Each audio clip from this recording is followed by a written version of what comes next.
அனைவருக்கும் வணக்கம். சங்க இலக்கிய சிந்தனைகள்ல இன்னைக்கு நம்ம பார்க்கக்கூடியது எது தெரியுமா?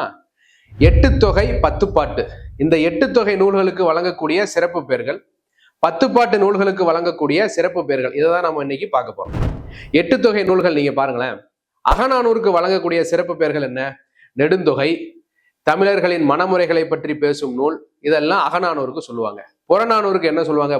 புறம்பு நானூறு, தமிழர்களின் வரலாற்று பெட்டகம், தமிழர்களின் கருவூலம், இதெல்லாம் பாத்தீங்கன்னா புறநானூருக்கு சொல்லுவாங்க.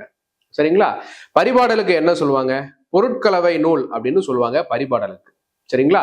பதிற்றுப்பத்துக்கு என்ன சொல்லுவாங்க? இரும்பு கடலை அப்படின்னு சொல்லுவாங்க. இதெல்லாம் எட்டு தொகைக்கு. பத்துப்பாட்டுக்கு நீங்க பாருங்க, திருமுருகாற்றுப்படை, புறநராற்றுப்படை, பெருமானாற்றுப்படை, சிறுபானாற்றுப்படை, இந்த மாதிரி 10 நூல்கள் உண்டு. ஒவ்வொன்றுக்கும் நம்ம சிறப்பு பெயர்கள் பார்க்க போறோம். அதாவது எதுக்கெல்லாம் இருக்குதோ அதுக்கெல்லாம் நம்ம பார்க்க போறோம். திருமுருகாற்றுப்படைனா அதற்கு உண்டான சிறப்பு பெயர் புலவராற்றுப்படை. மலைபடு கடாம்னா அதுக்கு உண்டான சிறப்பு பெயர் கூத்தராற்றுப்படை.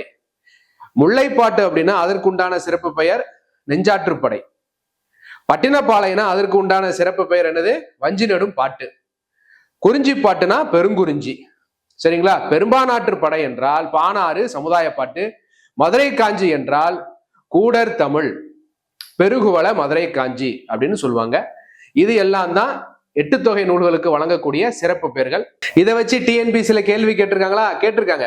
திருமுருகாற்றுப்படை, கூத்தராற்றுப்படை, அகநானூறு, முல்லைப்பாட்டு ஒரு பக்கம் கொடுத்துட்டு இன்னொரு பக்கம் சிறப்பு பெயர்களை கொடுத்து பொருத்துகளை என்ன பண்ணிருக்காங்க? டிஎன்பிசில கேள்வி கேட்டிருக்காங்க.